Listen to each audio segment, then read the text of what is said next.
It is 5:30 on May 5th, 2025. I'm calling to order the meeting of the Middleton School Committee. As a reminder, this meeting is recorded. Would everyone please stand for the Pledge of Allegiance? I pledge allegiance to the flag of the United States of America and to the republic for which it stands, one nation, under God, indivisible, with liberty and justice for all. Thank you. And we're going to move into executive session. So let me just read this blurb. Pursuant to MGL Chapter 30A, Section 21A3, to discuss strategy with respect to collective bargaining and/or litigation if an open meeting may have a detrimental effect on the bargaining and/or litigating position of the public body, and the chair so declares. So would anyone like to make a motion to move into executive session? I'll make that motion. I'll second it. Okay, Jackie? Aye. Joe? And Natasha? Aye.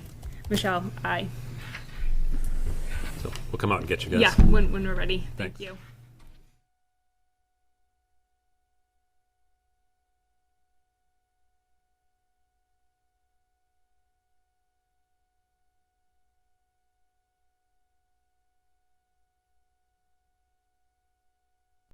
We have remarks from the public.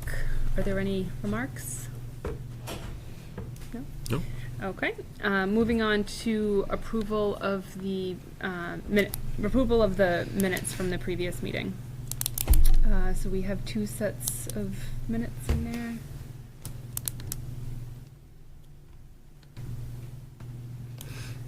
The first is from March 24th.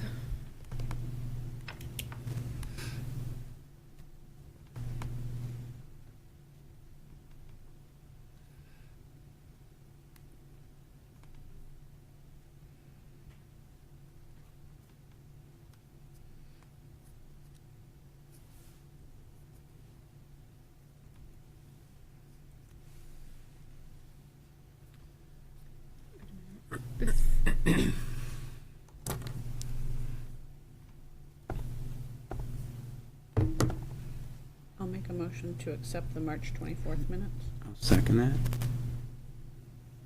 Okay, all in favor of approving the minutes from March 24th, say aye. Aye. Aye. Any nays?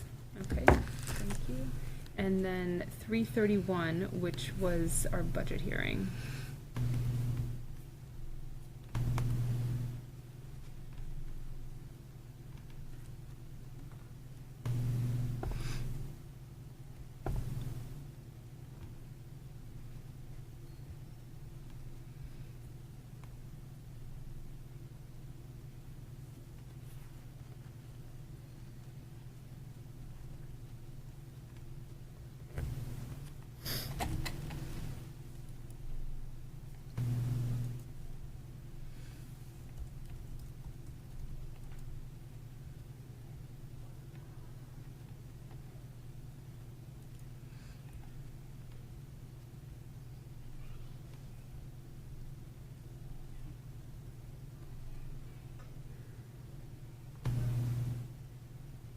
I'll make a motion to accept the March 31st minutes. I'll second that. Okay, all in favor to approve the minutes from March 31st, say aye. Aye. Any nays? Okay, very good. Reports from other committees. Jackie, did you have anything? Just for the CPAC, we'll have our May meeting. It's going to be the 21st, May 21st, which is a Wednesday. Right now, the time is to be determined. We're hoping to do in the morning, but we're having a hard time finding a place to hold it at 9 o'clock in the morning. So we're determining time and location so people can follow social media. At that meeting, we'll talk about elections, and there's been a lot of conversation about the cost of out of district, and we welcome people to come to that meeting to discuss that whole topic. So, and sometimes when we have like a morning meeting, that pulls a different crowd of people who may not be able to attend in the evening. So, again, people can just look on social media to find when that meeting is held. We also just put out our nominations for Staff Spotlight, which is Masco and Tri-Town. Families can nominate. There's a link on Facebook and on Instagram, and we will send it out in newsletters that families can nominate. Doesn't have to be. It's somebody who has positively impacted your child with who has received special education. Doesn't have to be a special educator, but from families who receive special education services, and then we provide them with a little gift and their nomination, like the quote from the what they did and thank you and why the family nominated them. So that closes on the 1st of June, and ideally, if families are able, then a little $5 donation is suggested, but is not necessary to make that, to give that gift and that recognition. And then also the last plug is the Tri-Town Inclusive Rock Band, which is so incredible. really is My daughter great. participates. It's so incredible. Does Andrew still do it? Yes. Does she really? This year, I don't know if it's just because there are seniors graduating, but she reached out to parents to say that we're losing 5 mentors. Wow. And I think it's about a 1-to-1 ratio of, say, 10 mentors to 10 students, 10 members. And if we are losing 5, and right now we do not have replacements for them, it will not be able to run. It is the most incredible. We were at Children's today in Waltham and shows everybody her videos. And the doctor there was like, can we get you guys to come perform like at a children's professional development? They've been to Encore. They've been like, they have performed, we just performed at New England Biolabs this weekend and somewhere else this weekend. They're very busy. But it's the most incredible program. And it's, everybody can access music, and it's Yeah. so wonderful. So if we're putting out notices to like all surrounding schools, you don't just have to be Tri-Town to be a mentor. You just have to be able to be available for the rehearsals on a regular, consistent basis. So just to share that out as well. That's great. Okay. Yeah, it's a wonderful program. Yes. One other report, it's not really a report or update or mention I wanted to give is, so earlier in this budget season, Natasha and I were kind of tasked at spreading the word about the budget and the override and getting the word out to the public. And in our last meeting at the public hearing, we had a lot of parents and teachers that wanted to be kind of involved in spreading the word. So we've had, I think, a weekly meeting since then, and I want to give a lot of credit to the parents and the teachers in this group. They've kind of taken the reins and spearheaded this themselves rather than Natasha and I doing it, and created this new group. They called themselves the MAC group, or the Middleton Advancement Coalition. They have a Facebook page, and they've done a lot of social media posts, just making the public aware of what's going on in the town.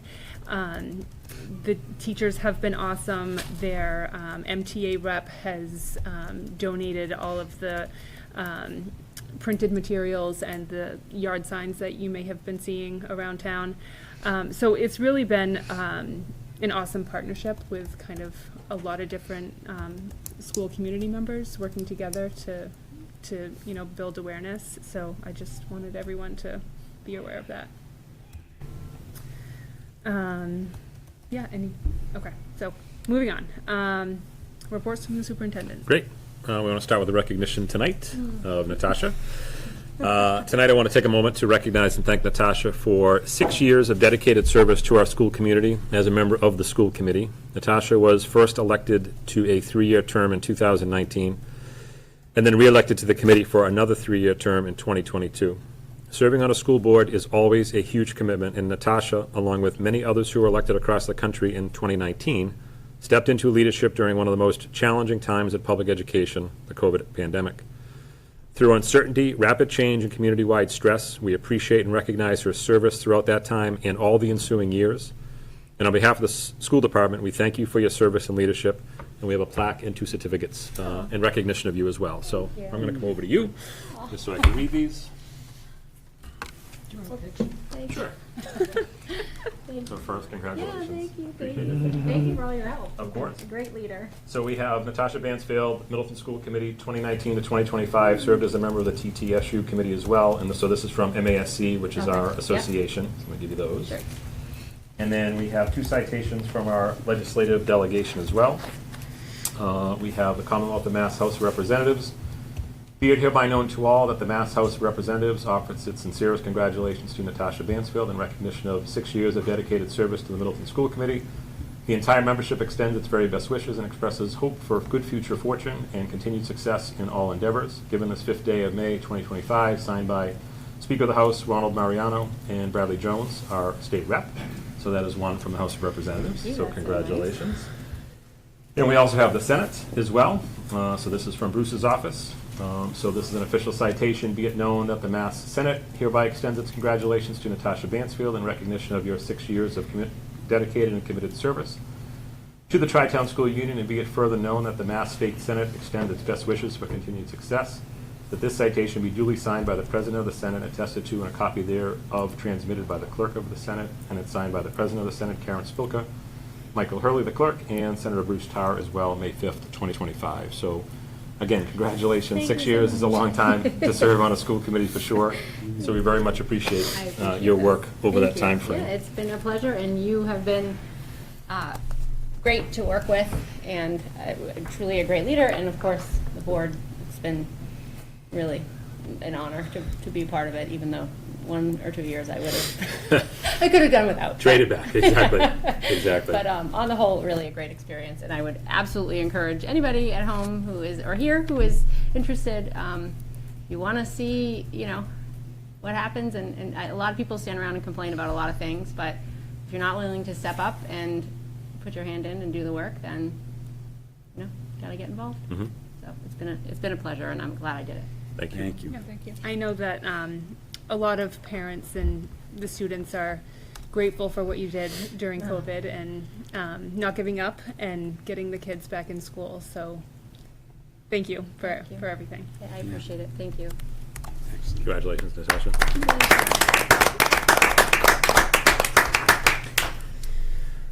All right. Transition from that right into more school committee business, right?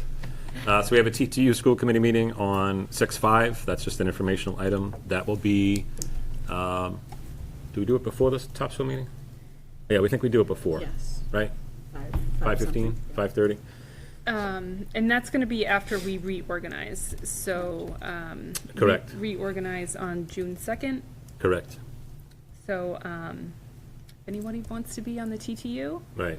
We'll have new reps at that Yeah. time for the TTU committee. Yeah, but next year, we're chairing that. Middleton so has the wheel, the yeah? TTU meetings will be directly after our meetings here. Correct. And that one is June 5th at what time? I think it's 5:15 or 5:30. I'll get the exact time to you, Jackie. I'm going to put in 5:15. Okay, perfect. And I will tell you that, to Michelle's point, so Middleton has the wheel, because the chair role changes by town every year, and so Topsfield has it this year, Candace, Middleton's next year, and then it'll be Boxford. So the chair is always on the TTU committee, so whoever is the chair of the Middleton School Committee for 25, 26 automatically be on, and then we usually have 2 more reps from the Middleton team and from the Topsfield team, and from the Boxford team. And at that meeting, Mary Ellen Norman will be presenting. As you may remember, she was the consultant that we have engaged with back in the fall to take a deeper look at our efficiencies in terms of business office, HR, payroll, accounts payable. Like, is there a way for us to operate? This was sort of an outshoot of the regionalization study that we did. Is there a way for us to be more efficient and effective in how we are functioning? So she will have a full report on that and do a full presentation at the June 5th meeting, which will be interesting. I've started to see some early drafts, and she's really taken a deep dive, for sure. Has had conversations at all 3 town halls, spoke with financial people at all 3 town halls, Steve's whole team, Brian's team. So be curious to see what she comes up with at that meeting. DESI PRISM grants, as you can imagine, Peggy is all over this. PRISM grants are potential funding that could come back to a town for the ELA curriculum, so high-quality instructional material. So as we know, we're looking at the Into Reading purchase at all of our town meetings across the 3 towns. And it's upwards of 50% reimbursement, so that would be fabulous if we were to get it. I would say early indications from Peggy is that potentially demographically we may not be as weighted of an application as some other cities and towns. But it is something that she will absolutely put an application in. I think it's all due in the next couple of weeks, May 19th or so. So she'll put something in for Topsfield, Boxford, Middleton, and we can see if we were able to get some money back, which would be fabulous, across all three towns. And then 5/20, so we know 5/13 is town meeting, and then 5/20 is the election. So that's the board elections, board and committee elections, as well as any ballot questions. And so there'll be 3 ballot questions as it relates to the override. There'll be the elementary override, Masco override, and the public safety override as well. We have school that day. That is a normal school day for us. We have typically canceled school when it's a national election or a big state election, but when it's local, we typically have school. My understanding is, I think back when we were doing the school calendar, we didn't think that we would have, many races and three overrides, so the end of the driveway could potentially be busy. So we're working closely with town hall partners, with public safety as well. So we'll have police presence on the campus that day. Eileen has been tremendous, and they'll have someone in the voting booth, someone up by the front door, someone in the driveway, really to help with traffic. Jen has been down this road before.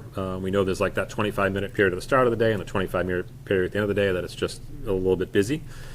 And so one of the things we're going to do differently this year is, my understanding is our town administrator is going to have a conversation with the select board about doing a one-day, see if we can do a one-day reprieve in the Brigadoon neighborhood. So all of our staff can park in the Brigadoon neighborhood, come up the back walkway, and then that would keep the entire parking lot open. So for voters to come in, traffic, buses, it just takes a whole subset of cars out of the equation. So appreciate Jen's work on this. We've been meeting pretty regularly with the town and public safety, and I think there's a select board meeting tomorrow where that is on the agenda as an agenda item to see if that's something that we can kind of clear the parking lot of cars that day. So happy to take questions on any of those items from anybody. And they will take care of notifying the residents of Brigadoon. Yeah, I think Justin had talked about perhaps him and I maybe doing a joint letter and then getting that out to, I don't know if they must have like we can reach our school parents with phones and emails. I'm assuming that the town, they have a similar system to reach folks in town, or maybe it's a stuff a mailbox kind of thing. I don't know exactly how that would work. Those details still need to be worked out, but yeah, there would absolutely have to be a notification to anyone at Brigadoon. And again, that's a select board decision, not an us decision, but I just wanted to make you aware of it. Okay. It's okay with the chair? Yep. Hand it over to Mr. Greenberg. Yes, moving on. All right, good evening, everyone. What's included in the drive is the financial report for May. We are in the process, or beginning the process of FY25 closeout. And so we'll be going through all of the data and doing our housekeeping. We are in the process of reconciling purchase orders and closing some out, getting ready to encumber others. And we will be coming back with the recommendation to the school committee, probably in June, how we proceed with closeout. And usually that involves a motion, because when the books actually close, it will be July or August. And it will be a motion that involves, at the discretion of the superintendent in consultation with the chair. So right now it would be like, okay, let's make sure we keep an eye on revolving accounts, which we'll be getting into. I do not think we have any items that we want to purchase at this point, like, oh, we didn't get this, we should try to take care of it. So we'll be looking at all of those things as we get ready for closeout and bring some recommendations to the committee for June. And then again, it will be close out at the discretion of the superintendent in consultation with the chair. Okay. All right? So are there any questions about the financials? Okay, seeing none. Now let's get into the revolving accounts. And let's take a step back and talk about development of the budget. When the budget was developed, one of the mistakes I made was that I did not account for the additional increase in the insurance premium. And so the original budget had 10% increase on the insurance premium, and the insurance premium is 17.62. On top of that, our guideline budget had changed. And so between those two items, the mistake that I made, and I apologize to the committee, to the community, to any of the elected boards that have created any confusion, problems, The value of that's $297,000. All right, so I'm sincerely sorry for that. This is one of my first, but anywho, we need to solve it. So how did we go through solving it? When I look at the circumstances and I look at, okay, we had an override for 500,000 plus, I don't think we wanted to make it 800,000. So how do we solve it? Let's look at our revolving accounts and let's see if we can apply a little more income from those revolving accounts to make up that differential, again, of 297,000. So I came up with a recommendation that, a little more from preschool, a little more from instrumental music, use up the Chapter 70 grant that we got post-COVID that we've had for a couple of years, and a couple of other things to make up that 297. I think that's created an issue with other committees, possibly town hall, and a concern that as we go forward in developing 27, that we could have a potential structural deficit. I'm not ready to say that, because we have to develop 27, we have to watch all of the variables, special education's going to be dropping off, circuit breaker's going to be increasing, and we want to look at how we close out 25, how we close out 26, and look at the development of 27 to see if we can smooth it out. All right, so it's something that we're going to watch. But again, first and foremost, I apologize to this committee. I'm sincerely very sorry about that mistake. And if it creates what is already a challenging budget process more challenging, I apologize for that. But I will stop talking, and I don't know how many times you can write "I'm sorry" in the minutes. But either way, I'll answer any questions that the committee may have. Thank you for explaining that. We know this is a challenging process, and you're doing it in 3 towns. Let's learn from it, figure out, how it doesn't happen again, and if there's anything we can do moving forward. I've had a few calls with people, with select board members and people at town hall about how this can be rectified, and we've talked about, having a FinCom liaison, along with a school select board liaison, and, maybe if a policy needs to be created regarding the revolving accounts. Once we get through budget season, everybody's really busy right now. Let's see if that can be created. So when I like what you said, being careful next year and the year after, and watching those revolving accounts. You've been doing this a long time, and I trust you. And thank you. Yep, and thank you for the explanation. So. Yeah, and I would add just a couple thoughts. I would thank Steve for the conservative approach that he has taken to budgeting over the decades across the 3 towns to provide the school committee the ability to solve an issue when something emerges, an unexpected event. And so there's 3 follow-up points I'd just like to make to what Steve has indicated. First of which is that revolving accounts, which, as Steve has mentioned, have been in place for decades, are part of every month's financial report, are publicly distributed at the school committee meetings, and therefore online every month, are reviewed and discussed with the school committee throughout the budget process. The offsets are available to the school committee to access when an unexpected event occurs. You often hear Steve talk about that, like if something pops up that we have to manage. If they were available for reasons other than an unexpected event, then the school committee would not have already made reductions to the FY26 budget. Additionally, looking back to last year, there was a growth override to expand programming for our students. When that did not pass, none of those growth ideas were implemented, and the same for this school year. If the override does not pass, and we know what the list is, classroom section, special education, reading, instrumental music, assistant principal, et cetera, those items would go away and not be saved by revolving funds, right? This was an unexpected event that popped up, as Steve has identified. Second point, we have the good fortune of working with 3 separate towns, and it's always instructive. That's the word I would really use here. Not good, not bad, not better, not different. Instructive. To see how the towns navigate similar circumstances. We're working through the exact same discussion about revolving accounts and navigating an unexpected event in one of our other towns. We followed the same process of working with our school committee, communicating with town partners, speaking with our FinCom rep, and moving forward with a plan. As expected, there were some follow-up questions, and as I said to the board and committee partners in that town, as I have said here in Middleton, We are always happy to engage on a topic and would look forward to meeting to discuss revolving accounts to determine how, as a joint endeavor, we would like to evolve that discussion. In the other town, we have already had 2 very productive discussions, one in April and one just last Friday, with our FinCom rep, Select Board rep, 2 school committee members, Steve Greenberg and myself. And we also have 2 more meetings scheduled for May and June, so that by June 30th, we will have worked together productively in 4 meetings to navigate the circumstance. This is a long way of saying again that we would welcome, as Michelle had said, and look forward to meeting with our school committee reps, a couple of school committee reps, a FinCom liaison, a Select Board liaison, to discuss the budgeting model as it relates to revolving accounts here in Middleton.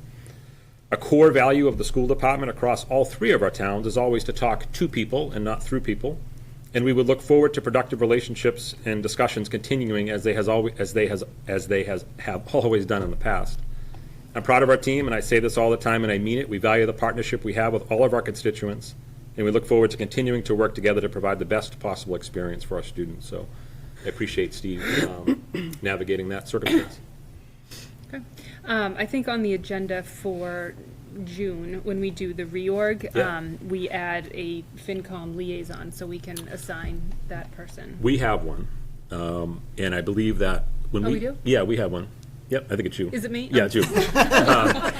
But it's more a FinCom liaison, so remember the Saturday meeting when we Yes, presented? yeah, And I okay. said, like, boy, we haven't had an override in Middleton in years. Yep. So we've never really had to have those meetings. In the other 2 towns, we have more regular overrides.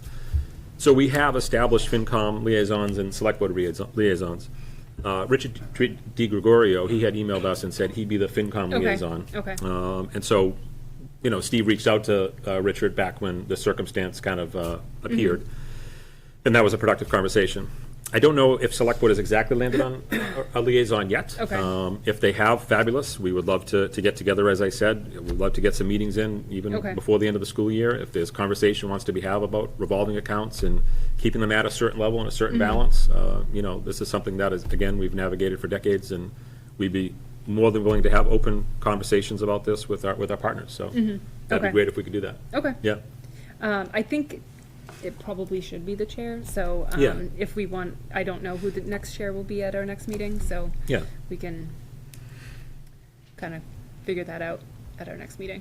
And I can check with Justin if a final Select Board rep has been identified. I've heard a few names, but I don't know. Okay. Like, I know for sure Richard is the FinCom Okay, rep. yep, got it. But again, we'd be thrilled to get together and meet.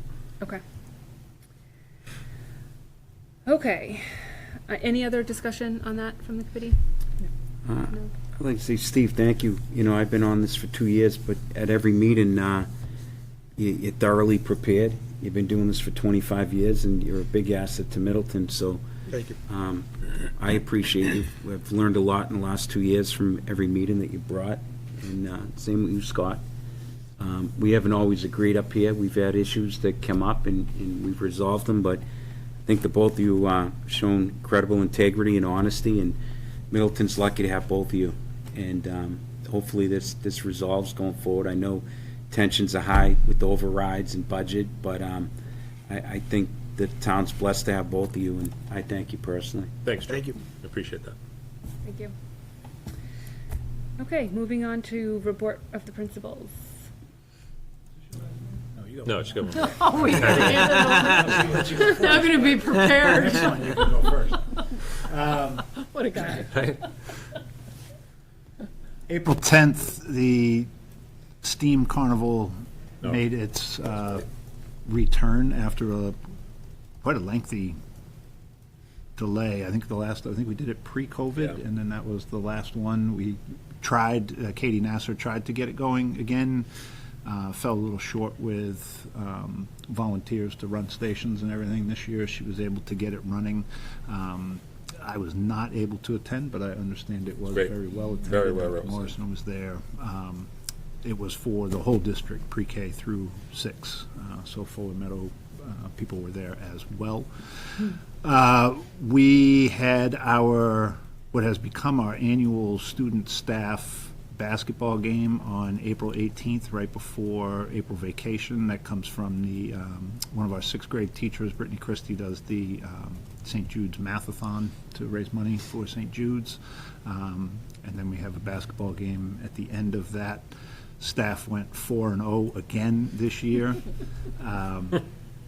And we almost made it through unscathed. We did have one staff injury in the 6th grade game, but she was able to make it back to work right after vacation. She got jumped right up. We had vacation. She was back to work, no problem. Anyway, amidst that, we were able to accomplish ELA MCAS as well. We are done with that. We had 100% participation, which did a little bit of math on the ELA, and we administered 796 individual test sessions for ELA. We will do that for math as well.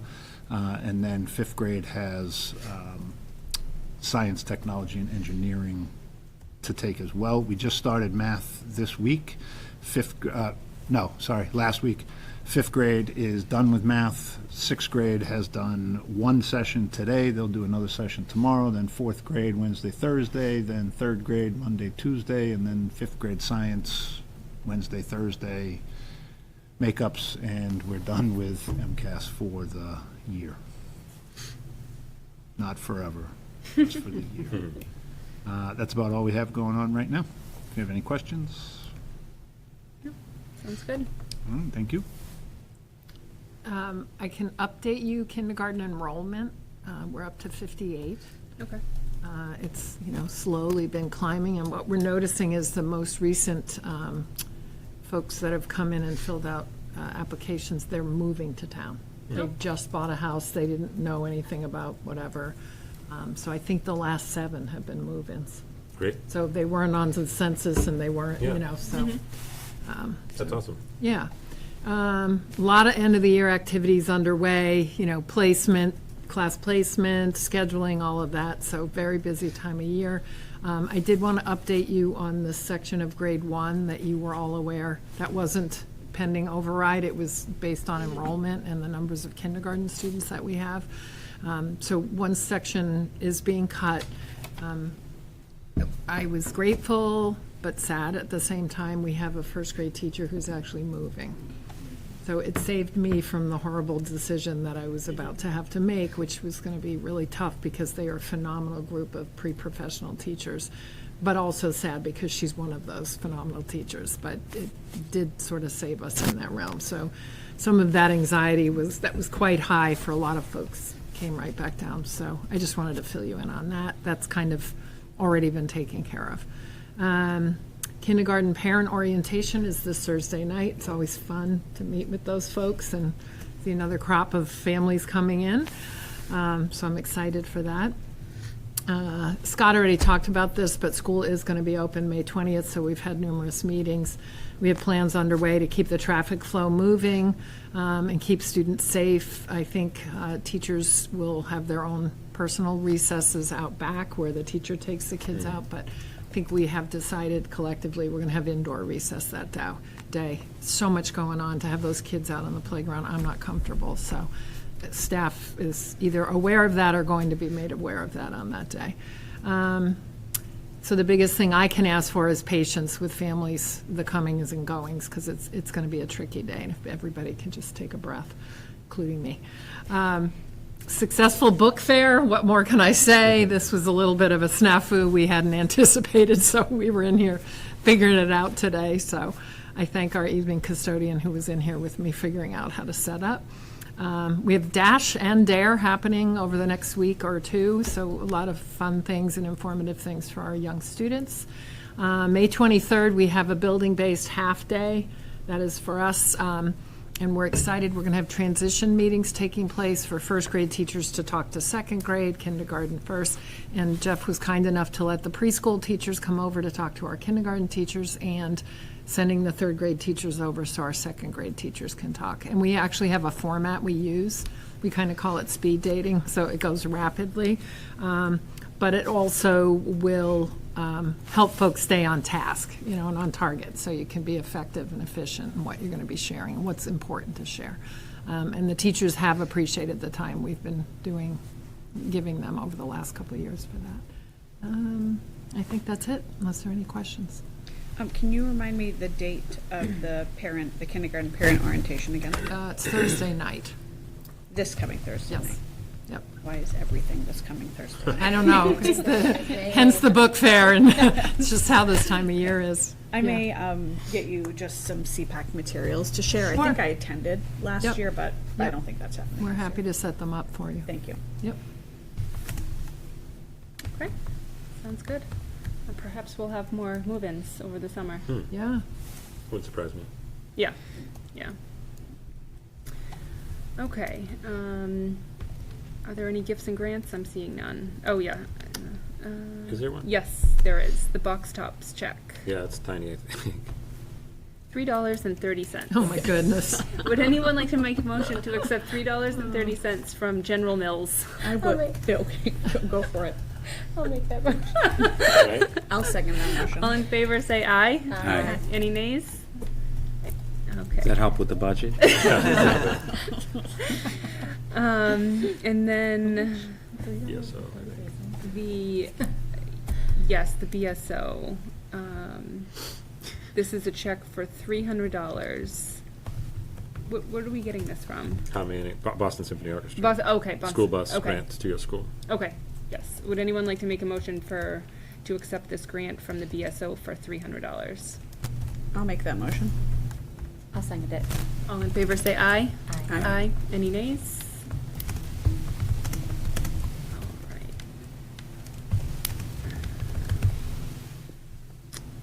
Okay, the NEC FY26 tuition rates? Yep. And none. Didn't put it in the drive. Oh, So give me 1 second to put that in the drive. So NEC, I can talk about it while I'm putting it in the drive. So NEC is the North Shore Education Consortium, one of our 2 collaboratives that we work with. They have finalized their FY26 budget. And let me just make a copy of this, make a copy.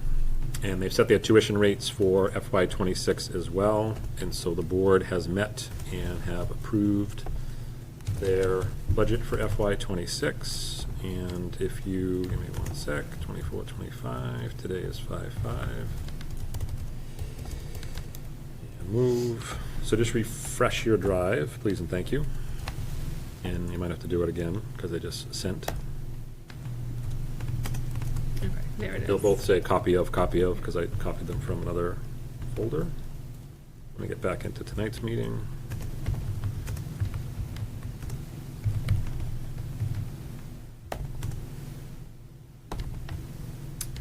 All right. So there's 2 documents in there. One is a cover letter from Fran Rosenberg, as the Kevin Mahoney, the treasurer of the North Shore Consortium, just saying that the Board of Directors has certified the FY26 budget and the associated tuition rates in the attached documents. And then the attached documents is the other document that's in there that reads approved budget FY26. If you scroll to page 9 of that, the beginning page is a table of contents and who sits on the board and their mission statement. And on, page 8, the budget calls for budget overview FY26. The key points, the budget calls for a positive bottom line of $891,000 from operations. This surplus is necessary to replenish their reserves. Revenue and expense assumptions are as follows: 8% increase in tuition rates for member districts. Their payrolls to increase for collective bargaining, anticipated 15 to 20% health insurance increase, so they're seeing the same thing as the rest of the land. Staffing levels have been budgeted roughly the same, and occupancy expenses will decrease as a result of the completion of an HVAC project.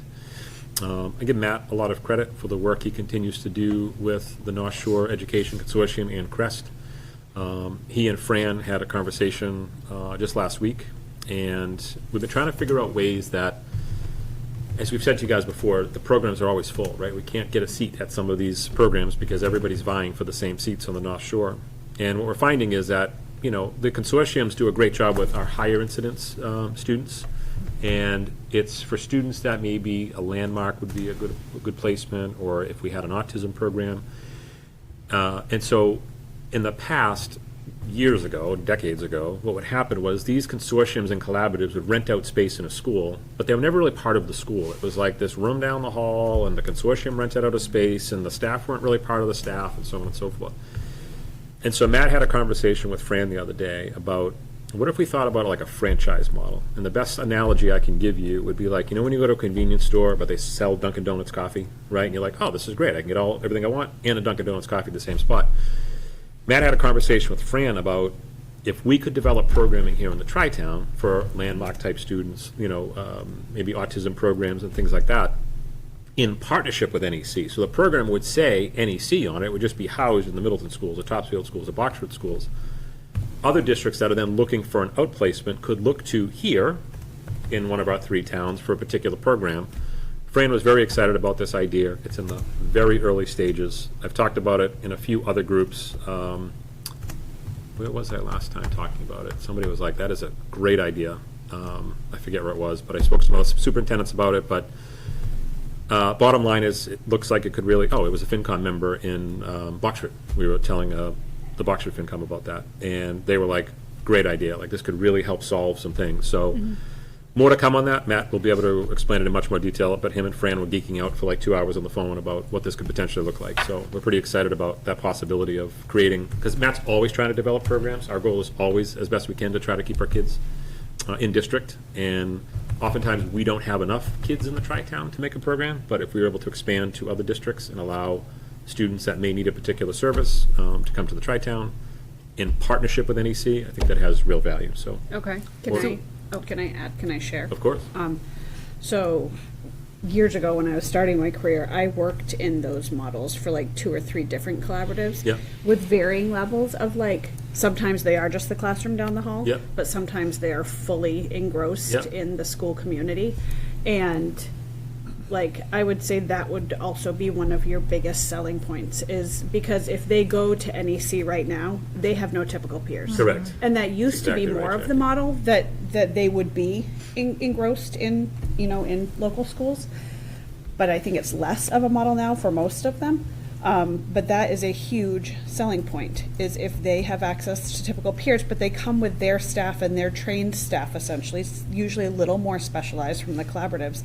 But then you also have that one person who's responsible for the inclusion piece. They're the one who's going to coordinate it. It doesn't fall more on, on our teachers. I could see that being a huge benefit. And it actually came up the other night. I went to the Masco listening session before the school committee meeting, and just a group of us talking after. That same thing came up because Masco actually has space. I don't know that we have a lot of space, but it came up also as an idea just with the group of us talking outside, because Masco actually has They do, yeah. space and is finding the same thing. That would be, Yeah. it would be lovely to also just reinvigorate that model. Where 100%, Jackie. And I think the piece, too, that really resonates is, years ago, Matt was trying to develop a program, and we had 5 kids, but we needed 1 to get 5. Yes. Like, we just needed that one person to say yes, but because it just looked like a regular program in the school and it didn't sort of have the NEC banner on it, it was tough to get that one. Yeah. But we would have 5 if we had 1, right? And so I think this partnership would allow for more of that development to take Yeah. place. And then also, then you have maybe, like, if you have more PTs that are there, like, it depends on how your staffing is going to work, but Correct. it could also benefit some things like that. And like, my favorite job was a K2 class at Green Meadow Elementary in Maynard. Yeah. And we were that collaborative class, Yeah. and it was amazing. Yeah. So that would be wonderful. So then the teachers that would be part of this, Would be ours. they would be ours? They'd be ours. Okay. Yeah. Okay. And then how would that affect our kind of school choice policy? Yeah, it'd be different from school choice because these would be placements, like out-of-district placements. Okay. So it's completely separate from school choice. Okay. Yeah.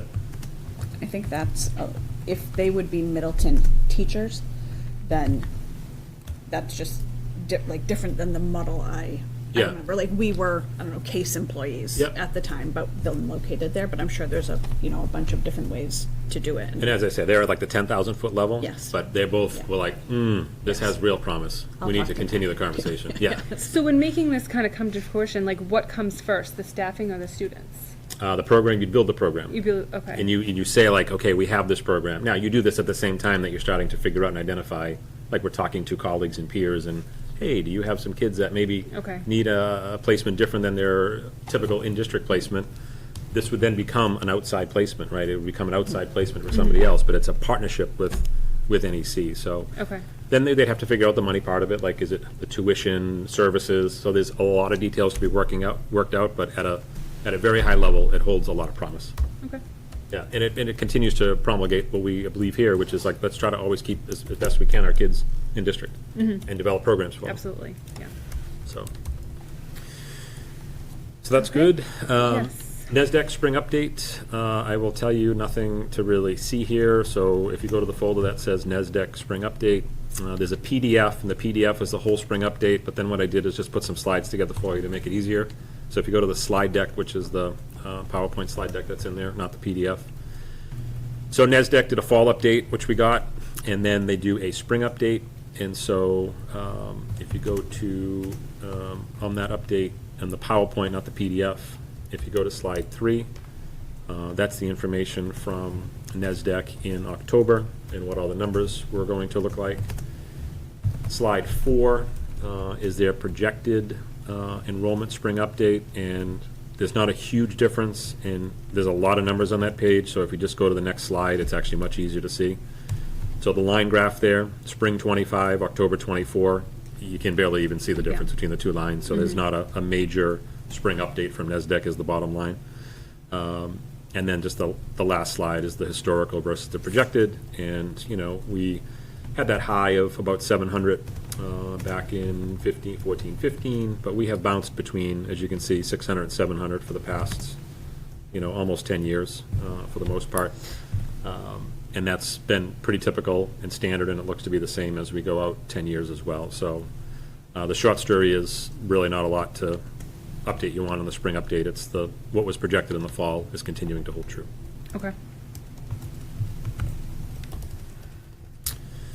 And then we have Just discussion about the elementary budget and override. Yep, I put that on the agenda, Michelle. I know you had asked for that to be on there just as we kind of close in on town meeting next week and election and all those other pieces, just if there's any other follow-up items.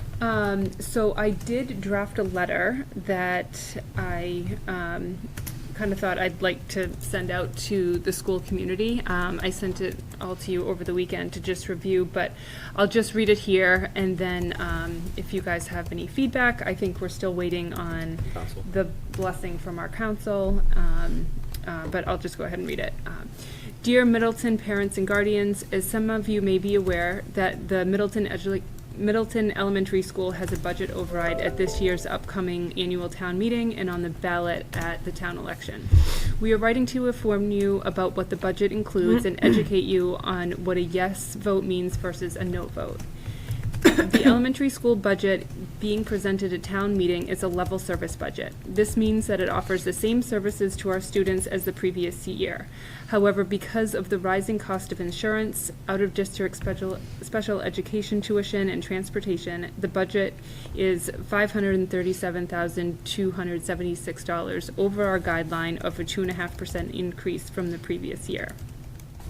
A yes vote for the elementary school budget override at both the May 13th town meeting and the May 20th town election would maintain level service in our schools. A yes vote means that we're able to keep our classroom sizes small, keep special education services high, and allow our students to continue to thrive in extracurricular activities.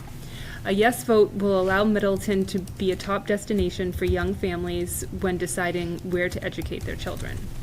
A no vote for the elementary school budget override at either town meeting or the town election would mean that the budget would need to be reduced by said dollar amount. If a no vote is the outcome at either of these two votes, the following services will be removed from our school offerings: 3 classroom teachers, 2 special ed teachers, 1 reading teacher, the instrumental music program. The assistant principal will have a 30% reduction.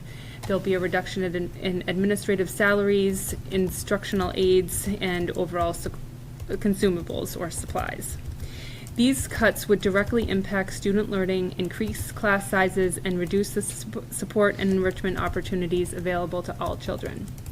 Key facts to know: the override totals $537,276,000, or about $38 per household for a roughly $900,000 home in Middleton. According to the National Bureau of Economic Research, each $1 increase in school spending raises home values by approximately $20. Both votes are required for the override to pass. The first vote is Article 7 at the May 13th town meeting. The second vote is question 2 on the ballot at the May 20th town election. And then I provided a link to town meeting materials that includes information on all the articles.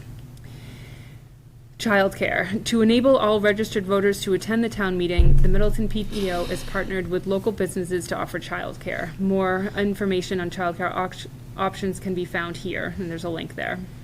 The school committee understands that any tax increase can place a burden on some families. All that we ask is that you familiarize yourself with what is at stake for the students of our community and make an educated vote that makes the most sense for you and your family. Again, the town meeting will take place on May 13th at 7 p.m. at the Hal Manning Elementary School. The town election will take place on May 20th at 7 a.m. from 7 a.m. to 8 p.m. at Fuller Meadow Elementary School. Early voting is available at Town Hall starting May 12th. The hours can be found here, and there's a link. Sincerely, the Middleton School Committee. That's good. Excellent. Thank you. Thank you. I think very balanced. Yeah. Yep. So we'll just have council eye it, and then if it's okay with the committee, we can. Yeah, send it out. We just have to kind of decide on a date. I don't want it to go out on a Friday. Yeah. Maybe Thursday. Well, this week, yeah. Yeah. Yeah. Let me, I texted council, let me just email her as well, just to kind of make sure we have that.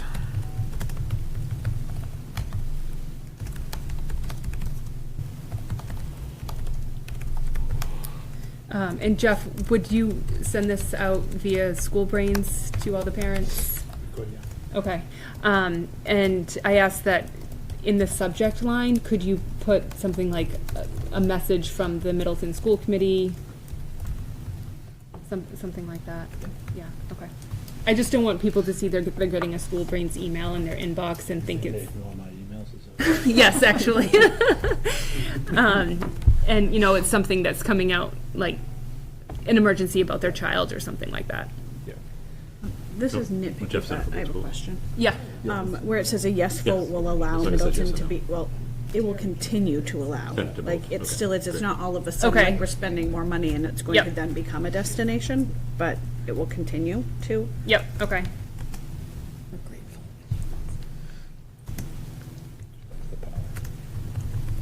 Couple of other items just related to that. COA on Wednesday, is that, you and I going to that, Natasha? Are you going? Yeah. Oh, great. I was planning on going. I'm gonna give you all the hard questions. What- It's 11:30, is that right? Yes. Is that what you have? Yeah. And that's the 11:30. Council on Aging, for people that don't know. And your understanding is it's a Q&A, right? Yeah, I'm not. Like, we're really not bringing a preparing slide deck or anything? No. Okay. I think it's, and then Mike Harvey will be there. Yeah, Mike texted me today. Yeah. Okay, perfect. And then, yeah, we could bring Howie. Sure. Howie will steal the show. I got to dance last year. And then there's a Fuller Pond meeting on Wednesday night, Yes. and I cannot attend and Steve cannot attend. I don't know, I know. I don't know if there's another school committee member that can attend It's with fine. Michelle, or, So Fuller Pond is the residence over down on 114. there, that way, okay. Their HOA annual meeting. I presented last year, and it was a good opportunity to talk with residents that may not know a lot about the schools. So I'll just be doing like a Q&A or an info session with the other town departments on the override. So I will be there. If anyone else would like to join me, that would be wonderful. I also noticed the PTO is doing question and answer, I think in regards to like the Masco budget. Yes, I already did it with Okay, them. I was gonna say, did I miss, I probably yeah. missed something. Yeah. Okay, good, thank you. Yep, so that was at their April meeting. And then just connected a little bit to COA, so on next Tuesday night, so it's Boxford Town Meeting and Middleton Town Meeting. So Steve will be here in Middleton, and I'll be in Boxford. Yes. So I just wanted to share some thoughts, just as it relates to the override, because I will not be at the Middleton meeting. And so this will just take a minute to share, but more so because I'll be in Boxford that night. So a few thoughts on the override that begin with a very brief story about my grandmother. My grandmother, Eleanor Quinlan, had 17 children, 10 boys and 7 girls.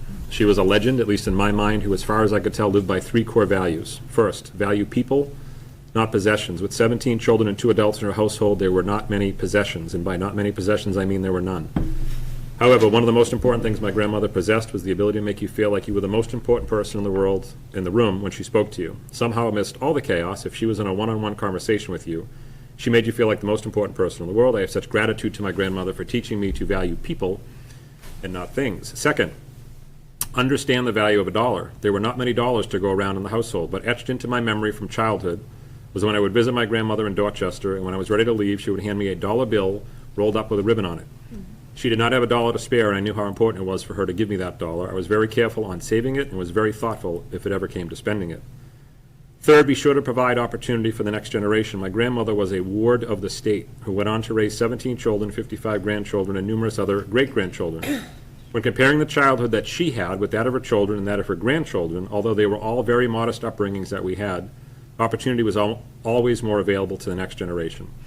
So how does this relate to the override that the elementary schools are asking for? Well, we are in the business of kids, which means that we are a people-oriented organization. We highly value the relationships that are developed between us and our community and between our staff and our students, making sure that we build the empathy, resilience, perseverance, and kindness and self-management needed for our students to succeed. We strongly understand the value of a dollar. The override request is for a level service budget. There are no extras or additions in this request. In fact, the school committee and the school department has made many reductions over the past several years to keep costs down.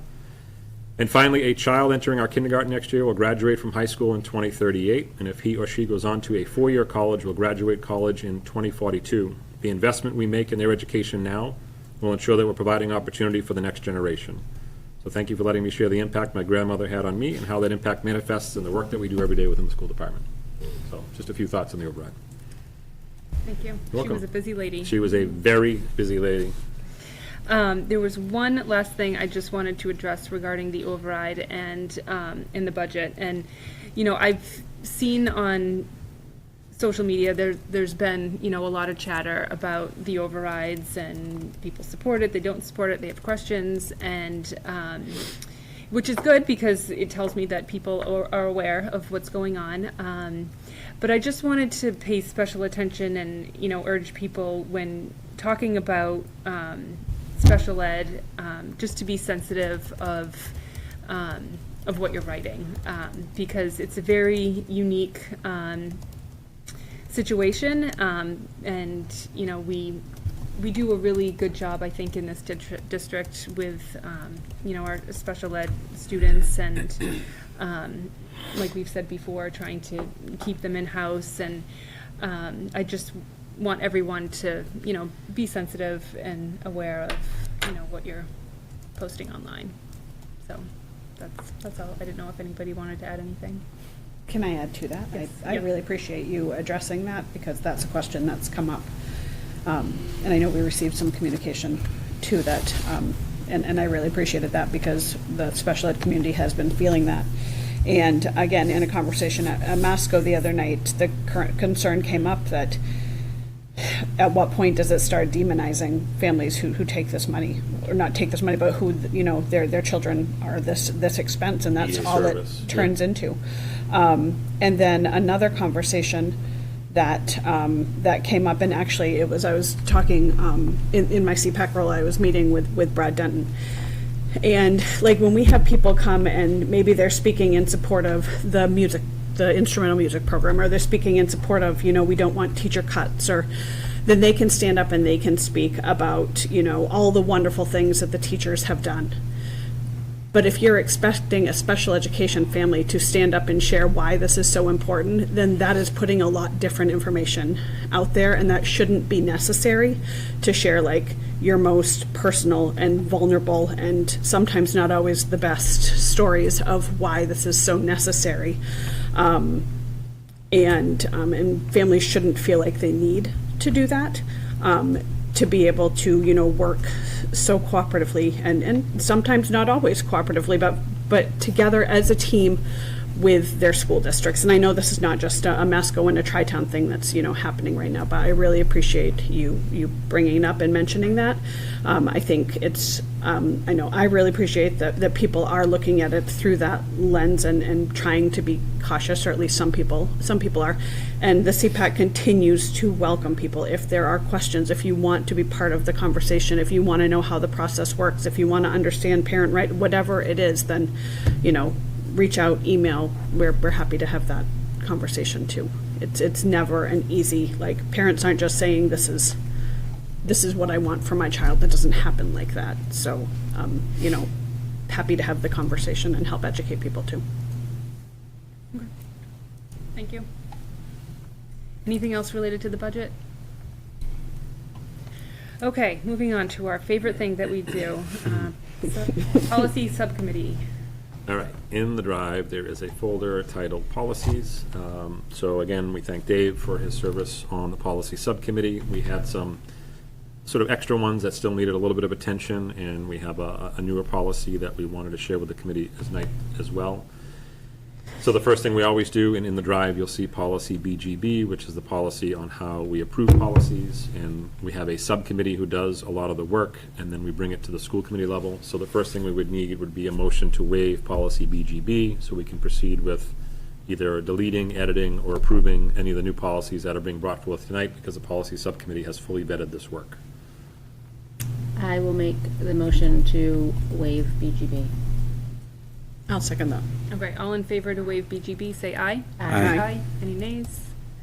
Okay. All right, so in the drive, we'll just go with the way they are listed. Yep.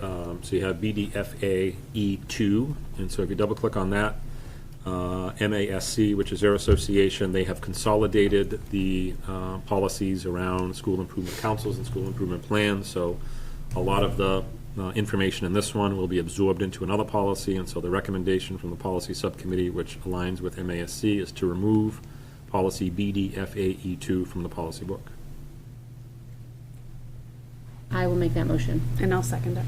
All in favor to remove policy BDFAE2 from the policy book, say aye. Aye. Any nays? Okay. Great. Policy BDFAE3 is the same.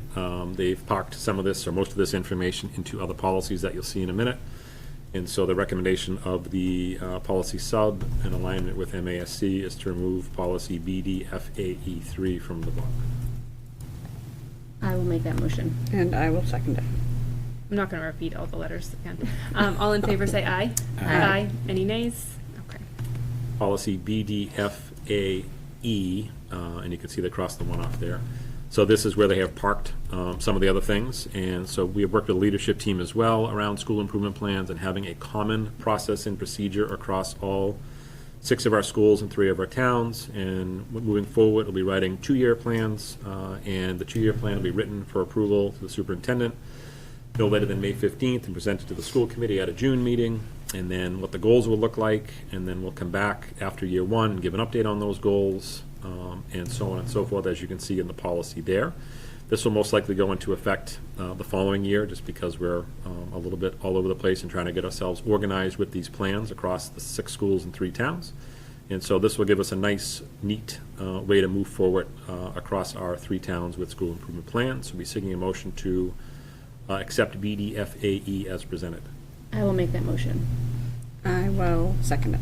Okay. All in favor, say aye. Aye. Any nays? Okay. Next one is BDFA, and you can see they parked some of the other language that was from one of those deleted policies we just had. That's the red language there about the principal is the chair, second co-chair is elected annually by the council. They report, they meet regularly throughout the school year. Minutes and agendas are shared with the superintendent, and I'll provide those to school committee upon request as well. And so they've parked a lot of the other information that came from one of those deleted policies into BDFA. So we'll be seeking a motion to accept BDFA as presented. I will make that motion. And I will second it. All in favor, say aye. Aye. Any nays? Okay. The next one is JKAA. This is the physical restraint of students policy that we spent a lot of time on back in December 13th of 23. There is one minor change that has come right from the state. You can see the 2 red bullet points there. The old bullet point was a process for obtaining principal approval for a timeout exceeding 30 minutes. It now reads as If a student is restrained for a period longer than 20 minutes, program staff shall obtain the approval of the principal. The approval shall be based upon students' continued agitation during the restraint justifying the need for continued restraint, all rooted in Commonwealth Mass Regulation 46045C. So this was a recommendation, a recommendation from the state to change the language of that bullet point to the presented language. So the motion would be to approve JKAA as presented. I will make that motion. I'll second it. All in favor, say aye. Aye. Any nays? And Okay. then the last one is KHC, and I'll give Dave credit for working on this one. We don't really have a policy on dissemination of information in terms of, we get a lot of flyers each and every year from the 3 towns, and they all go through the superintendent's office. And I will often give feedback for the folks that are, putting the flyer forward. For example, if a PTO was doing an event and it said like cash bar on the flyer, if it's just going in a newsletter home, in an email directly to parents, I will always approve it because it's going to adults if it says cash bar. If it says cash bar and we're going to ask to put it in kids' backpacks, I will ask them to change from cash bar to something like, beverages will be served or something like that. Just try to make some of those decisions based upon the age level of our groups and our kids. And so just in talking with Dave about this in the policy subcommittee, so this policy here reads as follows. This policy governs the dissemination of information to parents and students about programs, events, and fundraisers often beyond the regular school day by non-school community groups or school support organizations. The district's information dissemination system, email, website, social media mailers are not a public forum.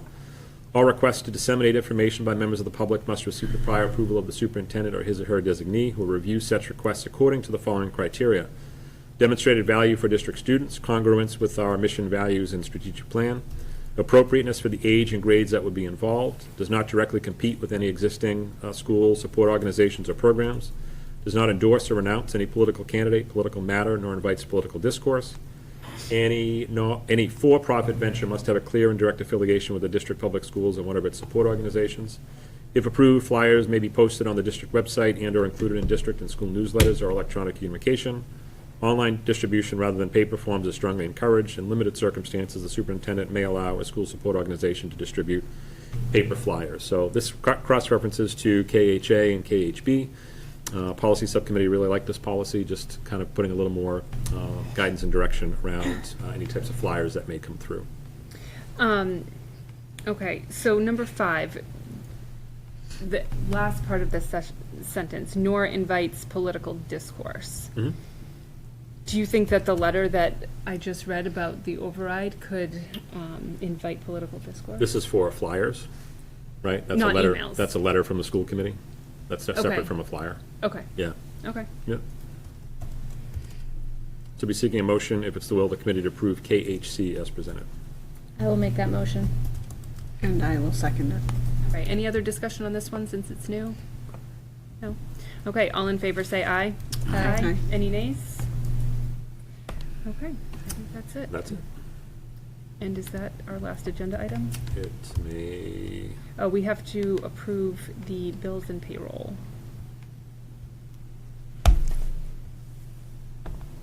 Would anyone like to make a motion to accept the bills and payroll as presented? I'll make that motion. And I'll second it. Okay, all in favor say aye. Aye. Any nays? Okay, look at that, 4 minutes. not bad. Ooh, End of that pretty good, plane. right? Yeah, that's very good. It's a wrap for you. Natasha, since it's your last meeting, would you like to make a motion to adjourn? I will make that motion. And I'll second it. All in favor say aye. Aye. Any nays? Okay. Thank you, everyone. Thanks, Thank everybody. you.